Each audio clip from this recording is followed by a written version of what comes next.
everyone, this picture was chosen because I know you all want to get to that day of graduation and be successful counselors, receive your LPCAs, have a good experience, and really touch people's lives. And so part of that is looking at our dispositions, which is how we handle certain circumstances, honestly. And that makes or breaks a counselor. So I'm going to go over this because from this point forward, your professors are going to be asked to evaluate dispositions and to make sure that you don't need to do some extra training in an area so that you can be the best counselor that you want to be. So let's start getting into some of those dispositions. As some of you can recognize, this is the CCS-R. What we've done is we've taken the second section of it because the second section is really about those personal qualities of a counselor. And so we'll have your name on there, the semester, what program you're in. And this is a strictly faculty evaluation, what they see when you are entering their classroom, what they see is with regards to how you interact. This is not part of your grade in class. This is not going to be used as a support for participation points.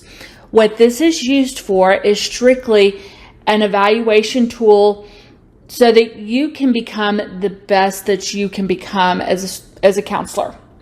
And so I don't want you to be concerned about this. In all of our jobs, we have a certain level of evaluation. Even working for myself in a private practice, my evaluation was whether or not my clients came back. Whether that was next week, 2 weeks, or, we solved the issue and they came back a year or two later because they had something else that they needed to discuss. So in the practice of counseling, your goal is to work with your clients and help them reach their goal, as well as have them come back when they need to. You don't want them dependent on you. That would be unhealthy. But that they know that they can go and talk to you and trust you. And a lot of that has to do with our dispositions, how we represent ourselves professionally. And that starts now in your classrooms. I know that's hard to believe, but really, through your graduate program, you should be growing and you should be excelling in all areas, not just the academics. The academics is important. Being able to pass that CPCE and NCE is important. But ultimately, being able to treat people with common kindness, compassion, respect in all areas, no matter what the situation, that's a skill that has to be learned. And so this is a tool that hopefully will help you learn those skills. And then by the time you get to your clinical and practicum, or your practicum and internship, this will be an easy 5s for you.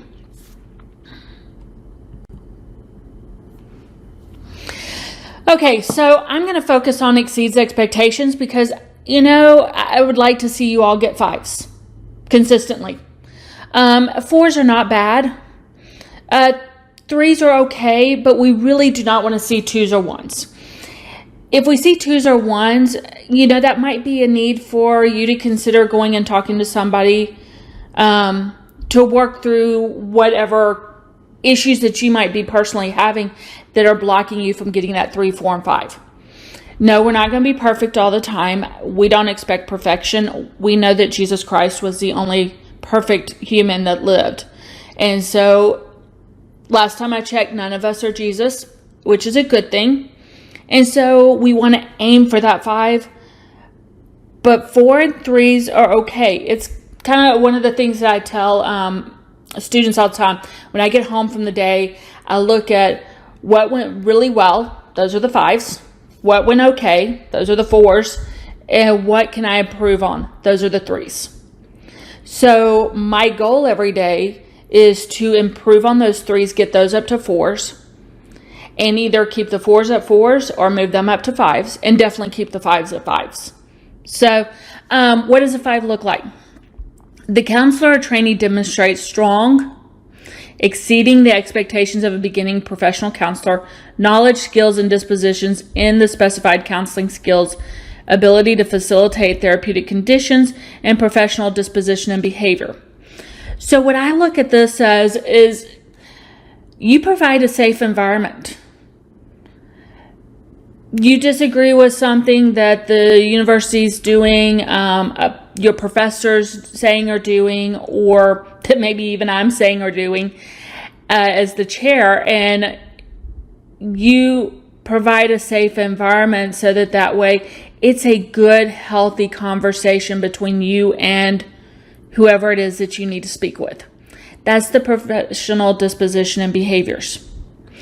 The meet expectations is that you are demonstrating consistent and proficient dispositions, professional dispositions and behavior. Those are the ones that we're going to focus on. So you should be able to be consistent and proficient with your ability to interact with others. Yes, life happens. Life happens for all of us. We have our bad days. And your professors understand that because they have their bad days. I definitely understand that because I know I have my bad days. The key is consistently and proficiently are you overcoming the bad days. And even if you want to yell, scream, gripe, complain, get angry, what have you, you may feel those emotions, but you handle it appropriately. You handle it how you would want somebody to handle it with you. And I'm not going to talk about 3, 2, and 1 because I'm hoping that we don't get there. But as I said, if you're getting 2s and 1s, we're probably going to sit down. Let me back that up. We're not going to probably sit down. We will sit down with you and talk with you about how we can help you grow in that area so that you, again, can be the best that you want to be in this field. Nobody gets into counseling because it's easy. We get into counseling because we want to help others. And we've seen how God has gotten us through our history and our past. And so we want to help others find that same peace and help them move forward, hopefully making less mistakes than we did. So really think about this. Think about who you want to be as a counselor. And I know that some of you are in your first class and you're sitting there thinking, but I'm not even in clinicals yet. That's okay. Your first class is your first opportunity to start building who you want to be as a counselor. And we, as your professors, we want to help grow you in that direction. Our desire is to see you achieve and succeed. So here's what CCREP says about the CCS-R. And this is part of the reason why we're using the CCS-R is because we are aligning our programs to CCREP. No, we are not CCREP certified. In the state of Texas, that is not a requirement as of yet. And so we're not there yet. But we do want to align ourselves because they do have a very high quality standard of education. And we want to align ourselves because HCU wants to put out the best counselors possible. We don't want, you to be lacking in any skills when you step out as an LPCA or LMFTA. So really take a look at this CCREP standards. You can find it online as well, because what this is going to do is help you understand why we do some of the things that we do at HCU, because even though we're not CCREP, we do want to align ourselves to a standard of high practice. Okay, so let's get into what the dispositions are specifically. Professional ethics. Adheres to the ethical guidelines of the ACA, ASCA, IAMFC, APA, and NBC, including practices within competencies. Okay, so how does this look in professional dispositions? That means you don't cheat on a test. I know that's common sense, but I'm just giving you that as an example. That means that if it's closed book, it's closed book. That includes closed notes, closed study guides, closed everything. You are taking this exam on your best knowledge. Okay? That's professional ethics. That means too, if you know of somebody who is not following that, you let your professor know and or the chair of the department know. Because if we don't know, we can't help that student grow in this particular area.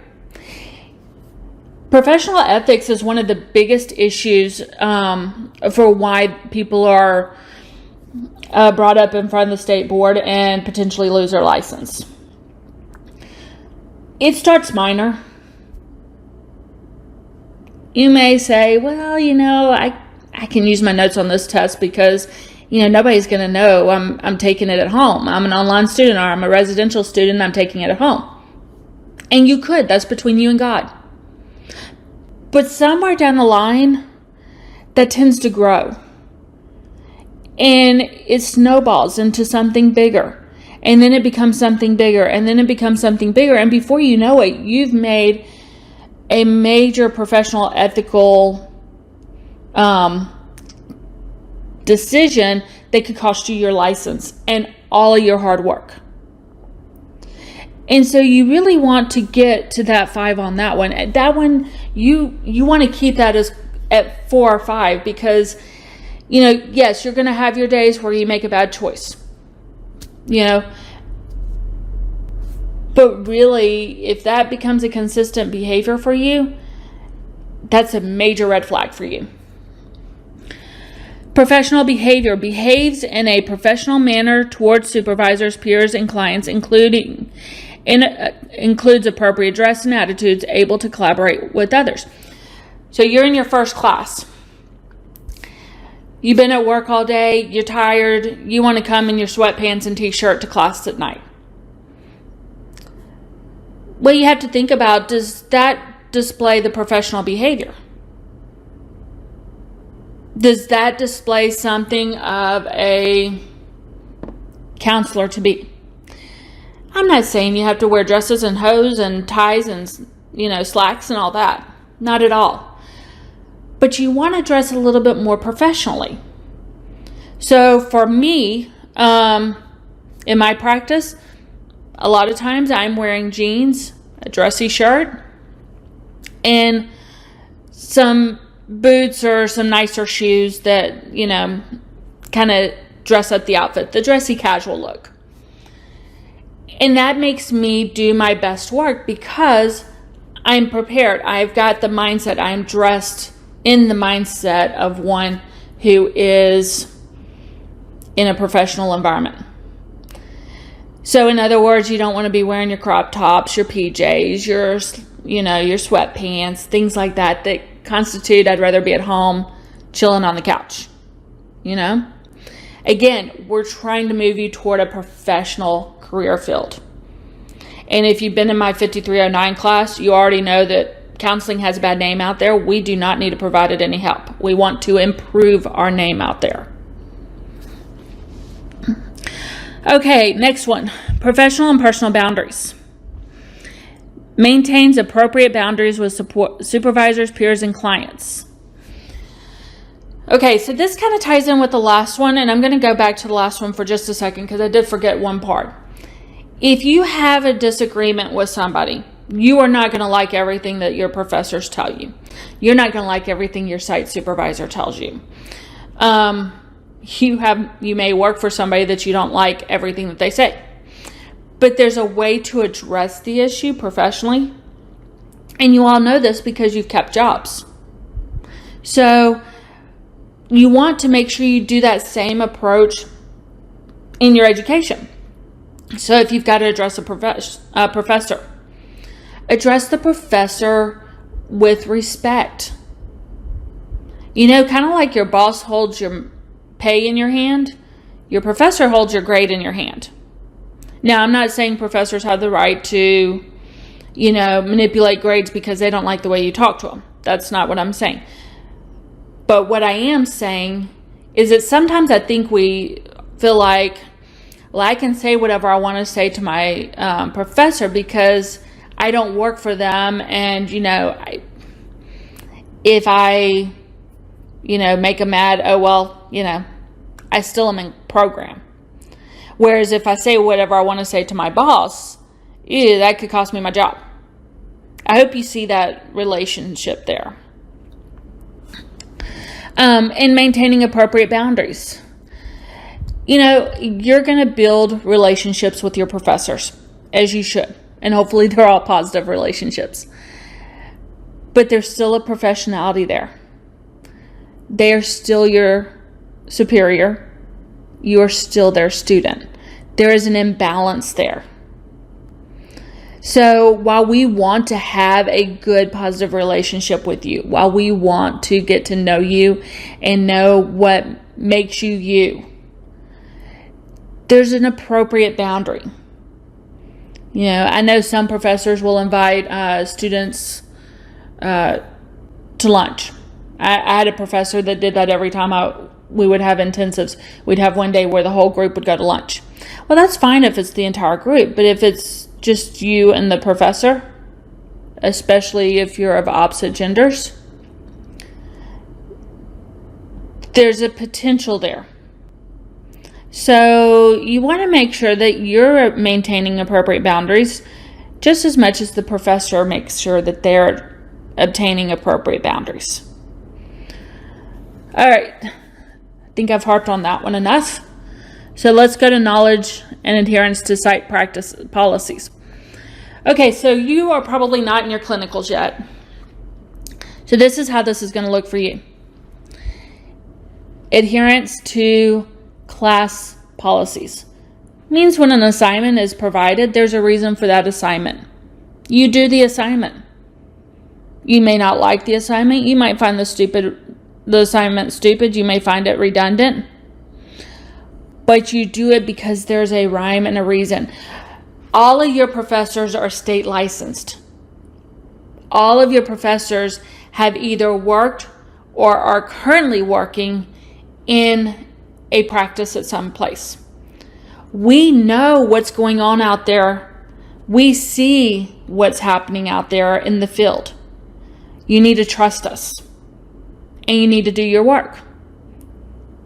Because that's how you gain the knowledge so that you are successful on your state exams. Record keeping and task completion. Have your assignments in on time. If the deadline is Monday night at 11:59, have your assignment in Monday night by 11:59. In fact, what I try to do when I'm in the classroom as a student is I actually try to get ahead. So the deadline might be Monday night at 11:59. I'm going to have it in most likely by Friday night because I want my weekend.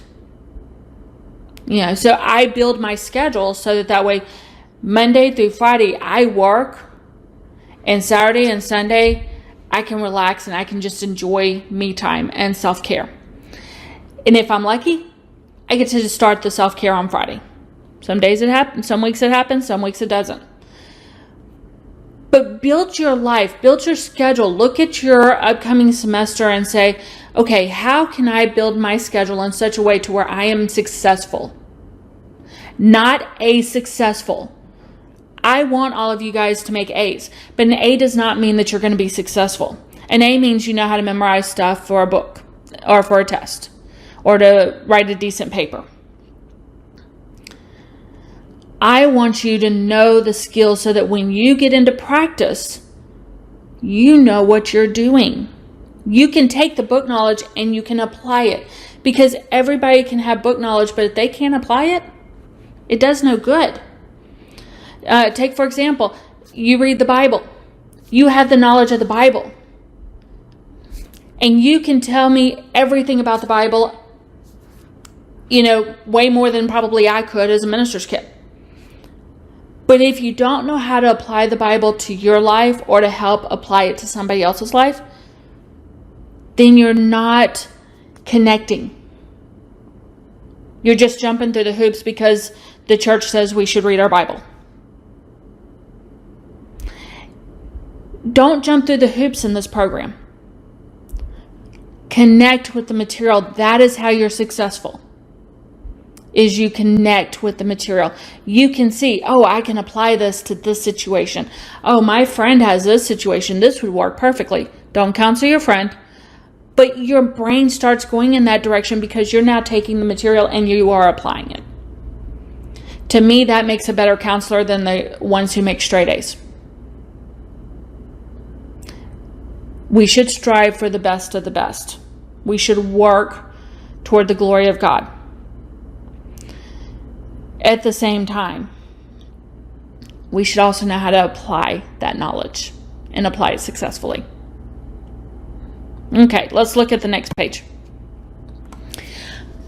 Alrighty, multicultural competencies. Demonstrates awareness, appreciation, and respect of cultural differences. Okay, guys, you may feel a certain way about a certain person or a certain culture because of things that you've been through. And that's okay that you feel that. I would highly recommend working with somebody to work that out, because chances are you're going to work a lot with cultures that are beyond your own. And you're going to have to figure out how to work through that. For example, my favorite story was me working with an atheist couple. I was raised strong Southern Baptist minister's kid. And you can infer all you want on that one because you're probably accurate. And working with an atheist, it required me to switch my views. And it required me to go at different topics in a different way. My practice is a Christian-based practice, but I couldn't be explicitly Christian with my client because they didn't believe the same thing I believed. But I could be implicitly Christian, and I could show Christ's love. And so let's swap it. Let's say you're a student that is atheist, and you're sitting in these courses learning how to integrate Christianity. I've been asked this question by several students, and they say, why do I have to learn this? Well, for one, you're at HCU, and that's one of the pillars is that, we're not only growing you in your career field, but we're also growing you spiritually. So that's number one. You chose a Christian university that is explicitly Christian. Number two is you are probably going to have Christian clients, Hindu clients, Muslim clients, Wiccan, you name it. You are probably going to have those clients. And you're going to have to figure out how to work with each of those groups and meet the level of their needs, because it's not about you. When you're in that counseling room, your views on things sometimes has to be at the door, because if you're working with somebody who's a distinctly different view from you or a distinctly different culture from you, then you have to leave your thoughts at the door and be there with that client.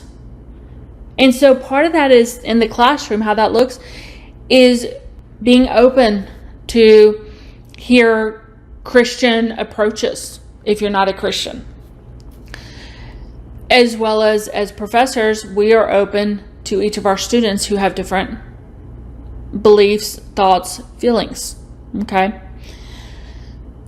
That's how it looks in the classroom. It's being respectful to your peers. It's showing kindness even if you don't understand, even if you don't agree. I was at a conference this weekend, and again, being raised Southern Baptist, we have certain thoughts and beliefs on certain topics. And one of the speakers prayed in the Spirit. And there's all different views on that.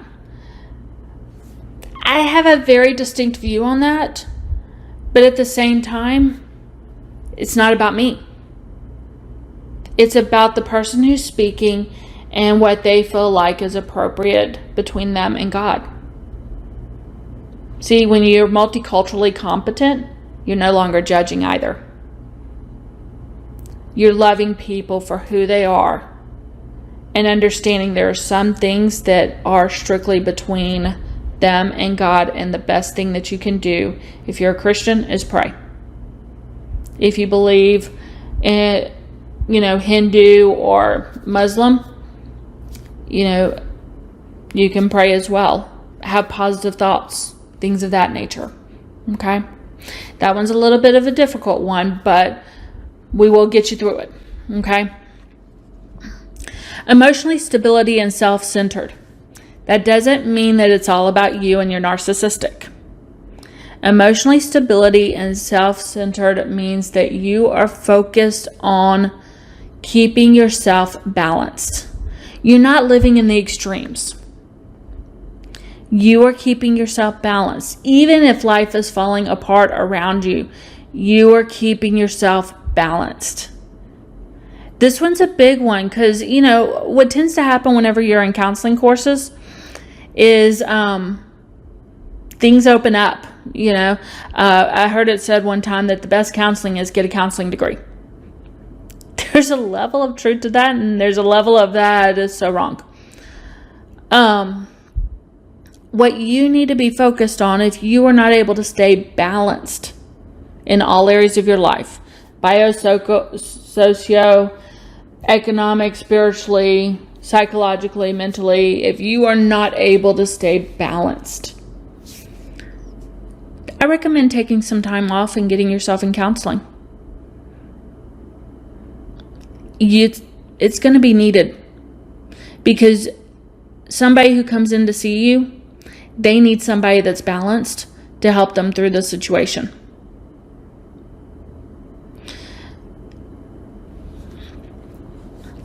Next one, motivated to learn and grow into it. Initiative. Okay, so this means that you take initiative in your work. You don't wait till the last minute. You're not 2 or 3 days late. You're not, can I get an extension? Can I get an incomplete? Incompletes are going to be needed for medical-based reasons. I mean, that happens. And sometimes there's an extenuating circumstance outside of medical. But overall, you're motivated to do your work. You're motivated to do your best work. And remember, not your best work just so you can have a 4.0, but your best work so that you can learn it and apply it.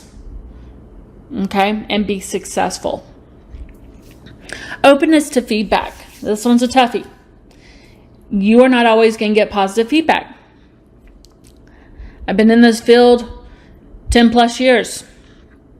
I don't always get positive feedback.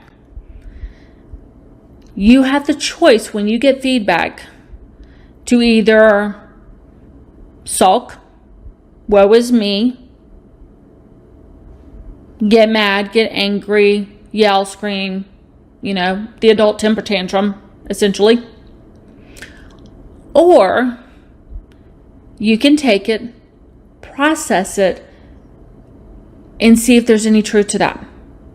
If there's no truth to that, then from your logical prefrontal cortex, you're able to respond appropriately and say, I'm not sure I agree, and here's the reasons why I'm not sure I agree. Can we discuss this further? Because I really want to understand where you're coming from and where you are seeing this.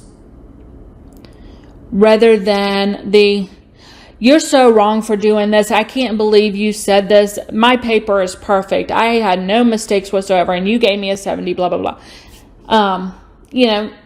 We have a choice.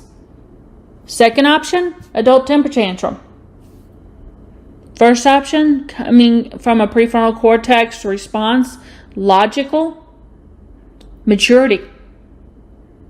So you get to decide when you get that feedback. Do you throw the adult temper tantrum? Or do you respond with maturity? And I'm not saying it's always easy to respond with maturity.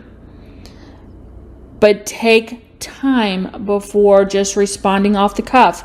Because when you're responding off the cuff, you're on the verge of the adult temper tantrum side. And that, honestly, guys, that's the clearest way I can describe that. Flexibility and adaptability. Okay, change happens. Nobody enjoys change. Well, few people enjoy change. I'm not one that likes a lot of change. I like things to be very, I know, boom, boom, boom, boom, boom, this is what's going to happen. But life happens. We have to be flexible. All of us. So if your professor makes a change on where you're meeting for class, or if your professor makes a change on an assignment, be flexible with it. If you're online and you are having trouble with the link working, be flexible with it. Sometimes whenever we're developing these courses, the links are there. And then by the time you take the course, the link is now removed off the site. So we can't use it anymore. We don't always know that happens. They don't notify us. So being flexible to that and saying, hey, I can't get this link to work. And then that way we can actually do something on our end to try and find an alternative or work something out for you. But be flexible and adaptable. I will tell you, in the world of counseling, every day is going to be different. If you plan to have your day look a certain way, throw it out the window now. God likes to throw us curveballs, and I don't mean that disrespectful to God. It's just, it keeps us closer to Him, when we're not, okay, I got this, and this to do. I don't need to depend on God because I've got all this other stuff I need to do. But if I take time to just say, okay, God, you got my schedule. He's going to build it. He's going to get me through it. And yeah, there's a lot of flexibility and adaptability to that. So really practice that. It's a process. This is not something that comes easy to a lot of us. And then finally, congruence and genuineness.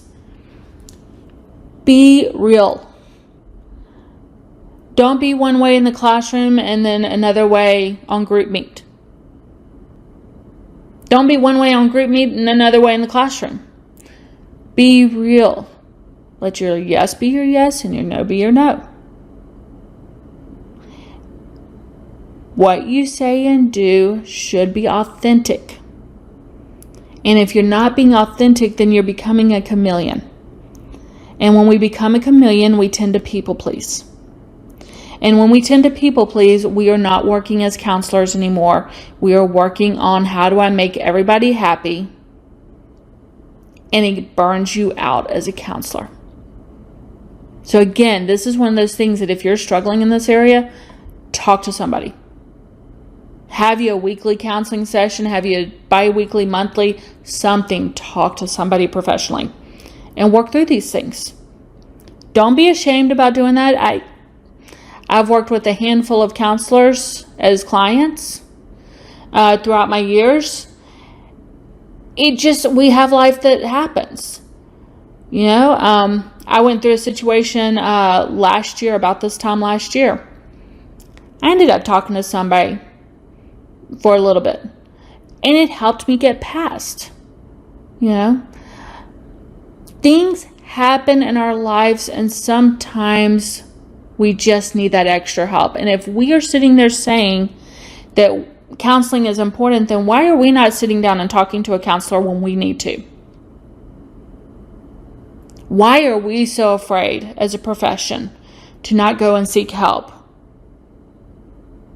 See, we got to practice what we preach. If I'm telling you, hey, if you're struggling in these areas, go get counseling, guess what? I got to practice what I'm preaching. And I have to do the same thing when life happens in my world. None of us are immune to that. None of us are going to have a perfect life until we get to heaven and we're getting to worship God face to face and enjoy that peace and that tranquility. And so while we're here on earth, life is going to happen. People are going to be mean. There's a great book written back in the 80s. I had to read it for my master's program. Hurt people hurt people. And it's so true. When we're hurting, we lash out at others. So I really want you to keep this in mind as you're thinking through the CCS-R, and knowing that, your professors are checking up on this.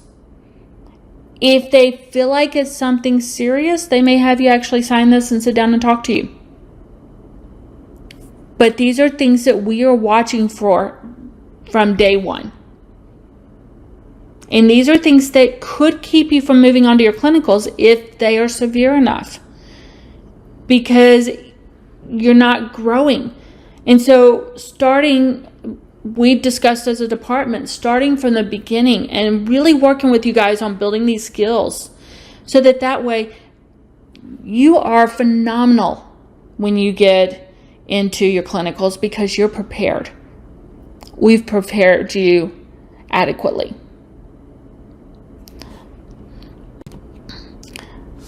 Okay, so final part of the CCS-R is the narrative. Again, if we're sitting down and having a conversation with you, this is going to be filled out completely.